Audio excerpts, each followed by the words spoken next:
ইয়াৰ পিছতে আছে ৰাজ্যিক পৰ্যায়ৰ প্ৰশিক্ষণৰ দ্বাৰা শিবিৰ আৰম্ভ হ'ব। যোনসকল গৈ আছে তেওঁলোকক সহযোগীসকলক সহযাত্ৰীসকলক জনাই দিব যে অমুক তাৰিখে আমাৰ ট্ৰেইনৰ ডেট আছে।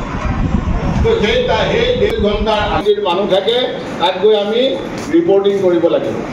আমি শিৱসাগৰ জিলা হজ কমিটিৰ উদ্যোগত শিৱসাগৰ নগৰত থকা আমাৰ জেংনিকটীয়া চাৰিআলি হাইৱেৰ যিখন হজৰত খণ্ডকাপীৰ হাফিজিয়া দাৰুলুম হাফিজিয়া মাদ্ৰাছাত আজি শিৱসাগৰ জিলা হজ যাত্ৰীসকলৰ এখন প্ৰশিক্ষণ আৰু কৰ্মশালা হয়।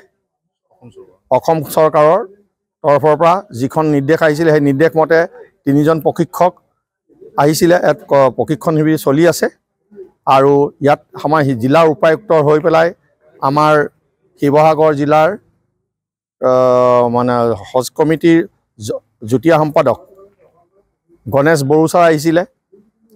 সেয়ে ইয়াত খুব সুন্দৰ হিচাপে প্ৰশিক্ষণ হৈ আছে আৰু এতিয়া আমাৰ নামাজৰ টাইম হৈ গ'ল। নামাজ হৈ পেলাই তেওঁলোকক খোৱাৰ ব্যৱস্থা কৰা হৈছে। খানা খাই পেলাই আকৌ হজৰ ট্ৰেইনিঙৰ ব্যৱস্থা কৰা হ'ব। এই হেঁপাহত আমি শিৱসাগৰ জিলাৰ হজ কমিটিৰ তৰফৰ পৰা সকলো হজীসকলক অভিনন্দন জ্ঞাপন কৰিছোঁ।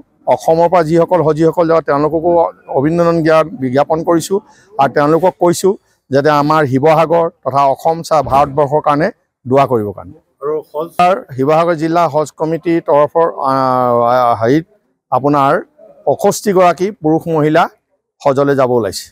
ইয়াৰ পিছতে আছে ৰাজ্যিক পৰ্যায়ৰ প্ৰশিক্ষণৰ দ্বাৰা শিবিৰ আৰম্ভ হ'ব। যোনসকল গৈ আছে তেওঁলোকক সহযোগীসকলক সহযাত্ৰীসকলক জনাই দিব যে অমুক তাৰিখে আমাৰ ট্ৰেইনৰ ডেট আছে।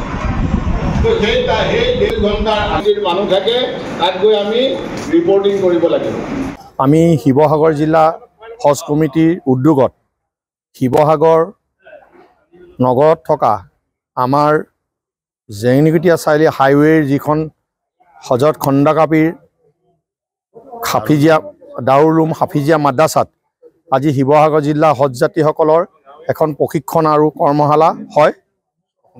অসম চৰকাৰৰ তৰফৰ পৰা যিখন নিৰ্দেশ আহিছিলে সেই নিৰ্দেশ মতে 3জন প্ৰশিক্ষক আহিছিলে। ইয়াত প্ৰশিক্ষণ শিবিৰ চলি আছে আৰু ইয়াত আমাৰ জিলাৰ উপায়ুক্ত হৈ পেলাই আমাৰ শিৱসাগৰ জিলাৰ মানে হজ কমিটিৰ যুটীয়া সম্পাদক গণেশ বড়োচাৰ আহিছিলে। সেয়ে ইয়াত খুব সুন্দৰ হিচাপে প্ৰশিক্ষণ হৈ আছে আৰু এতিয়া আমাৰ নামাজৰ টাইম হৈ গ'ল। নামাজ হৈ পেলাই তেওঁলোকক খোৱাৰ ব্যৱস্থা কৰা হৈছে। খানা খাই পেলাই আকৌ হজৰ ট্ৰেইনিঙৰ ব্যৱস্থা কৰা হ'ব।